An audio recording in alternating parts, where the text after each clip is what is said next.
I've been happily married for 2 decades now. Despite not having children, my wife, Emily, and I share a deep and affectionate bond. Our colleagues at work recognize us as a devoted couple, a reputation I inadvertently cultivated by frequently discussing our harmonious relationship, be it at social gatherings or casual conversations. One evening, I found myself at a nearby pub, invited by a junior colleague who sought my counsel. Typically, such requests were anticipated, with pre-decided topics. This time, however, the conversation veered toward improving deteriorating marriages, a subject spanning from trivial matters to grave concerns. This colleague, a man who had faced marital crisis before, had heard about my contented marriage and approached me for advice. Although I didn't believe my guidance was particularly profound, he credited me with helping him navigate his troubled relationship, steering it away from divorce. From that point on, inexplicably, I started receiving more and more requests for marital advice. In my role as the HR manager, I understood the significance of strong marital relationships in enhancing workplace productivity. Hence, I couldn't turn away these consultations. Sometimes, depending on the nature of the discussions, I found myself puzzled, wondering why people confided in me about such personal matters. However, each time a colleague approached me, their demeanor was serious, reflecting the gravity of their concerns. That's why I approached these conversations earnestly, engaging with my colleagues openly. Occasionally, I seek insights from Emily, drawing from her perspective as a woman. Despite the common notion that couples cease communication after 2 decades of marriage, that wasn't the case for us. Consequently, the idea of facing a divorce seemed unthinkable. However, it happened unexpectedly one evening after a usual consultation on marital issues. I arrived home slightly later than usual, around 9 p.m. To my surprise, all the lights were off. I called out for Emily as I entered, but there was no reply. At that time, Emily, a full-time homemaker, seldom left the house. I recalled her mentioning a dinner gathering with her college friends, assuring she'd be back by 8 p.m. The eerie silence inside the dark house left me unsettled. Proceeding to the living room, I switched on the lights, only to find Emily absent. On the table, I noticed a piece of paper. As I read the words inscribed upon it, I was overcome with shock. The message simply stated, "Thank you for everything.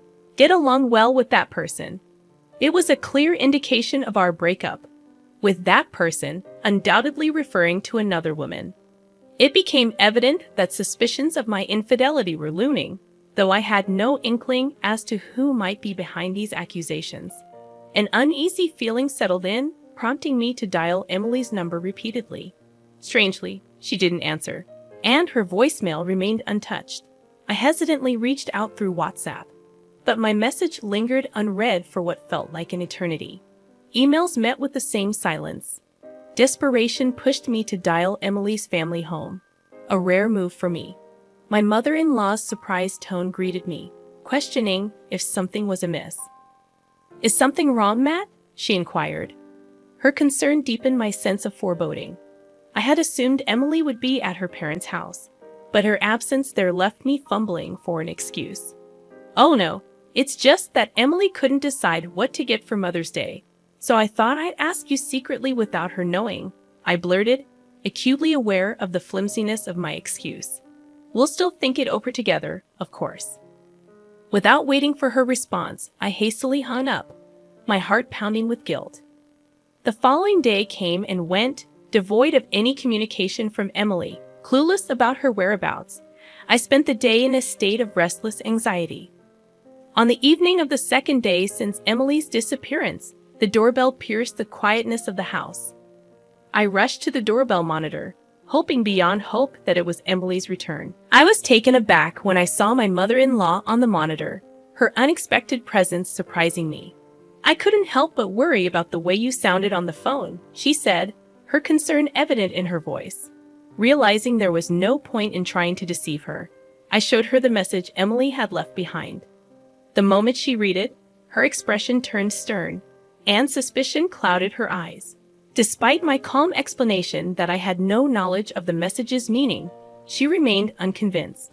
Her doubts about me lingered, unresolved, and she eventually left, leaving me to grapple with the mystery of Emily's disappearance.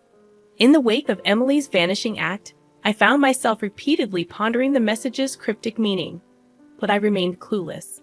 After much contemplation, I decided to visit the police station and file a missing person report.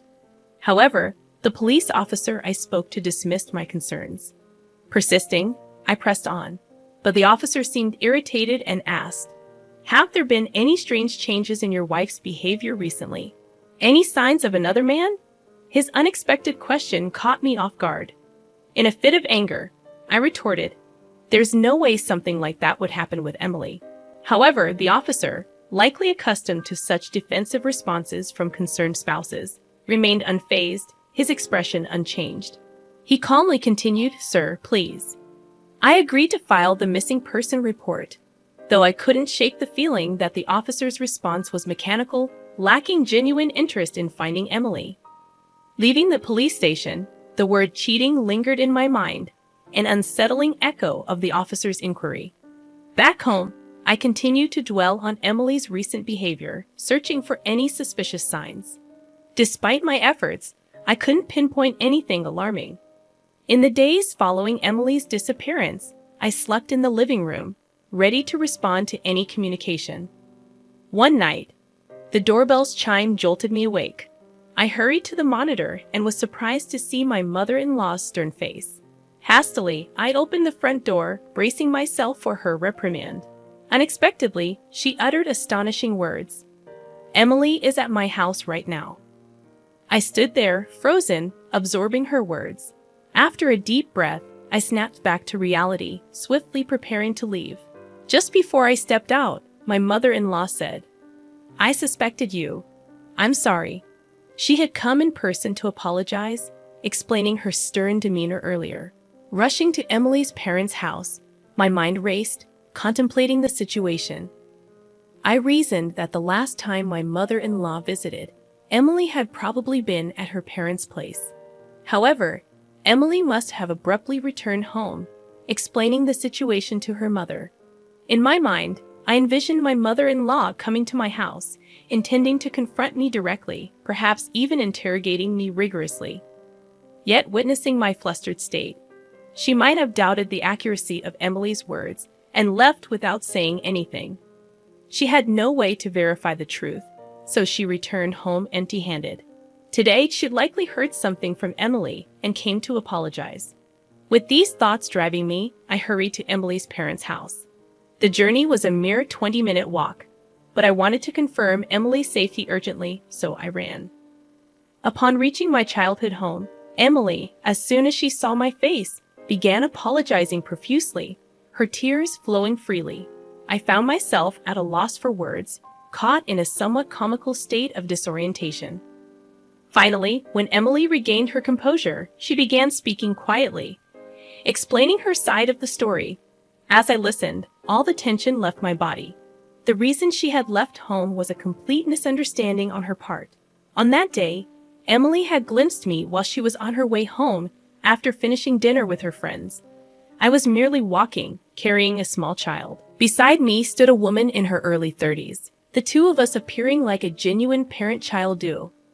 Emily murmured, reminding me of the day when she had spotted me. It was a day when I had received a consultation from a junior colleague. Later, in the evening after work, I had a discussion with his wife. This colleague of mine, still engrossed in his work, had 2 children, both about to turn 2 years old. He had refrained from joining the discussion, fearing he might inadvertently worsen things if he were present. The root cause of the couple's relationship deterioration was the wife's constant complaints about his late arrivals home due to a significant project's final stages, demanding his late-night presence. He was deeply involved in the project, often working late into the night. Consequently, he returned home exhausted and lacked the patience to listen to his wife's grievances. One day, his wife's patience wore thin, and she exploded in anger. Despite his numerous apologies, she seemed inconsolable. Feeling desperate, he pleaded with me, "I can't take it anymore. Please do something." It was then that I intervened to mend their relationship. Of course, Emily was unaware of my involvement. On the day she saw us walking together, seemingly amicable, she instinctively suspected me of cheating. In reality, we were simply walking together to the bus terminal near the station. Unbeknownst to me, Emily discreetly followed the three of us. Her intuition had solidified into conviction when she saw the child I was holding address me as Daddy. My cheerful response, a simple, "What's up?" was all it took. I still remember the joy I felt when the child called me Daddy, and how my smile had widened in response. Yet, as I grinned, Emily's world seemed to darken before her eyes. Shocked, she rushed home immediately, leaving a message before heading to her parents' house. Tearfully, she recounted the day's events to her mother, releasing the pent-up emotions that had consumed her. As she spoke, relief seemed to find her, and she fell into an exhausted sleep. When Emily woke, her mother was no longer there. At that moment, her mother must have been en route to my house. Today, Emily realized it was all a misunderstanding. One day, at her mother-in-law's suggestion, we went to the shopping center, hoping to distract ourselves. While there, Emily spotted a woman and a child she had seen in town. Accompanied by a man of similar age, acting on impulse, Emily approached them. Standing before them, she was at a loss for words. The man looked surprised initially, but then he smiled, saying, "Oh, Mrs. Thomas, hello. We've always appreciated your help." Emily was bewildered. Why did this man know her? It turned out the man explained. Mr. Thomas had a picture of you two on his smartphone's wallpaper. He proudly showed it off when we talked about our troubled relationship. But the other day, your child called him Daddy. Emily, baffled, mentioned this to the woman beside him, who looked puzzled for a moment before apologetically explaining, "I'm sorry. Our child calls any adult man Daddy." Someone overheard it and misunderstood. Hearing this, I couldn't help but burst into laughter. You've always been a bit clumsy, but this one's the funniest so far. Emily, upon hearing this explanation, felt a mix of embarrassment and relief. Finally, she smiled. It was the first time in 4 days that I had seen her smile.